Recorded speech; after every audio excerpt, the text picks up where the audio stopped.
दोस्तों नमस्कार। हमारे कल्याण पथ यूट्यूब चैनल में आप सब लोगों का स्वागत है, अभिनंदन है। दोस्तों, एक घर में 3 भाई और एक बहन थी। बड़ा और छोटा पढ़ने में बहुत तेज़ थे। उनके माँ बाप उन चारों से बेहद प्यार करते थे, मगर मझले बेटे से थोड़ा परेशान थे। बड़ा बेटा पढ़ लिख कर डॉक्टर बन गया, छोटा भी पढ़ लिख कर इंजीनियर बन गया, मगर मझला बिल्कुल आवारा और गंवार बन के ही रह गया। सबकी शादी हो गई। बहन और मझले को छोड़ दोनों भाइयों ने लव मैरिज की थी। बहन की शादी भी अच्छे घराने में हुई थी। आखिर भाई सब डॉक्टर इंजीनियर जो थे। अब मझले को कोई लड़की नहीं मिल रही थी। बाप भी परेशान, माँ भी। बहन जब भी मायके आती सबसे पहले छोटे भाई और बड़े भैया से मिलती, मगर मझले से कम ही मिलती थी, क्योंकि वह न तो कुछ दे सकता था और न ही वह जल्दी घर पे मिलता था। वैसे वह दिहाड़ी मजदूरी करता था, पढ़ नहीं सका तो नौकरी कौन देता। मझले की शादी किए बिना बाप गुजर गए। माँ ने सोचा कहीं अब बंटवारे की बात न निकले, इसलिए अपने ही गांव से एक सीधी सादी लड़की से मझले की शादी करवा दी। शादी होते ही न जाने क्या हुआ कि मझला बड़े लगन से काम करने लगा। दोस्तों ने कहा, अय चंदू, आज अड्डे पे आना। चंदू ने कहा, आज नहीं फिर कभी। दोस्त बोले, अरे तू शादी के बाद तो जैसे बीवी का गुलाम ही हो गया। चंदू बोला, अरे ऐसी बात नहीं, कल मैं अकेला एक पेट था तो अपने रोटी के हिस्से कमा लेता था। अब 2 पेट हैं आज, कल और होगा। दोस्तों, घर वाले नालायक कहते हैं मेरे लिए चलता है, ऐसा वो बोला। मगर मेरी पत्नी मुझे कभी नालायक कहे तो मेरी मर्दानगी पर एक भद्दा गाली है, क्योंकि एक पत्नी के लिए उसका पति उसका घमंड, इज्जत और उम्मीद होता है। उसके घर वालों ने भी तो मुझ पर भरोसा करके ही तो अपनी बेटी दी होगी, फिर उनका भरोसा कैसे तोड़ सकता हूँ।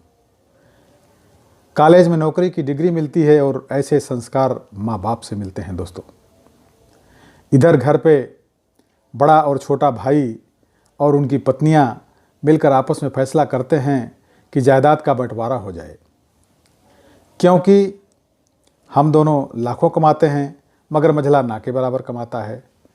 ऐसा नहीं होगा। माँ के लाख मना करने पर भी बंटवारा की तारीख तय होती है। बहन भी आ जाती है, मगर चंदू है कि काम पे निकलने के बाद बाहर चला जाता है। काम पे निकलने के बाहर आता है।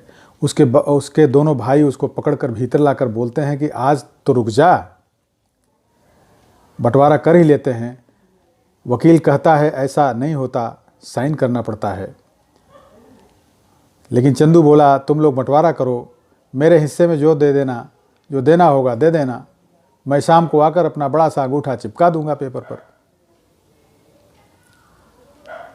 बहन बोली, अरे बेवकूफ़, तू गंवार का गंवार ही रहेगा। तेरी किस्मत अच्छी है कि तू इतने अच्छे भाई और माँ तुम्हें मिले हैं। माँ भी बोली, अरे चंदू, आज तो रुक जा। बंटवारे में कुल 10 बीघा ज़मीन में दोनों भाई 5-5 बीघा रख लेते हैं और चंदू को पुश्तैनी घर छोड़ देते हैं।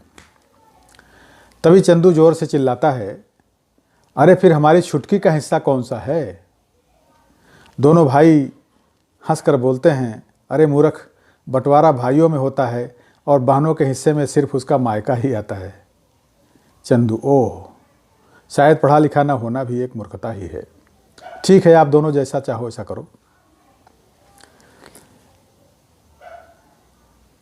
लेकिन मैं ये चाहता हूँ कि मेरे हिस्से की वसीयत मेरी बहन छुटकी के नाम कर दो। दोनों भाई चकित होकर बोलते हैं, और तू।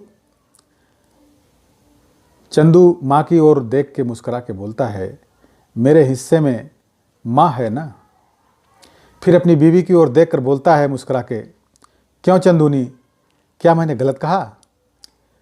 चंदूनी अपनी सास से लिपट कर कहती है, इससे बड़ी वसीयत क्या होगी मेरे लिए कि मुझे माँ जैसी सासू मिली और बाप जैसा ख्याल रखने वाला पति। बस यही शब्द थे जो बंटवारे को सन्नाटा में बदल दिए। बहन दौड़कर अपने गंवार भैया से गले लगकर रोते हुए कहती है कि माफ़ कर दो भैया मुझे, क्योंकि मैं समझ न सकी आपको। चंदू बोला, इस घर में तेरा भी उतना ही अधिकार है जितना हम तीनों भाइयों का। बहुओं को जलाने की हिम्मत किसी में नहीं, मगर फिर भी जलाई जाती हैं, क्योंकि शादी के बाद हर भाई हर बाप उसे पराया समझने लगते हैं। मगर मेरे लिए तुम सब बहुत अजीज हो, चाहे पास रहो चाहे दूर रहो। माँ का चुनाव इसलिए किया ताकि तुम सब हमेशा मुझे याद आओ, क्योंकि ये वही कोख है जहाँ हमने साथ साथ 9 महीने गुजारे हैं। माँ के साथ तुम्हारी यादों को भी मैं रख रहा हूँ। दोस्तों दोनों भाई दौड़कर मंझले से गले मिलकर रोते रोते कहते हैं, आज तो तू सचमुच का बाबा लग रहा है रे। सबकी पलकों पे पानी ही पानी, सब एक साथ फिर से रहने लगते हैं। बंटवारे का मन ही बदल दिया, बंटवारा करना छोड़ दिया, सब इकट्ठा ही फिर से रहने लगे। दोस्तों कहानी को ध्यान से सुनने के लिए बहुत बहुत धन्यवाद। कहानी कैसी लगी कमेंट्स में अवश्य लिखिएगा और वीडियो को लाइक था शेयर कीजिएगा। जो पहली बार मेरे चैनल पर वीडियो देख रहे हैं उनसे अनुरोध है कि कृपया चैनल को सब्सक्राइब करें। शीघ्र ही एक और नई और दिलचस्प कहानी के साथ मैं आपके समक्ष पुनः हाजिर होऊंगा। बहुत बहुत धन्यवाद।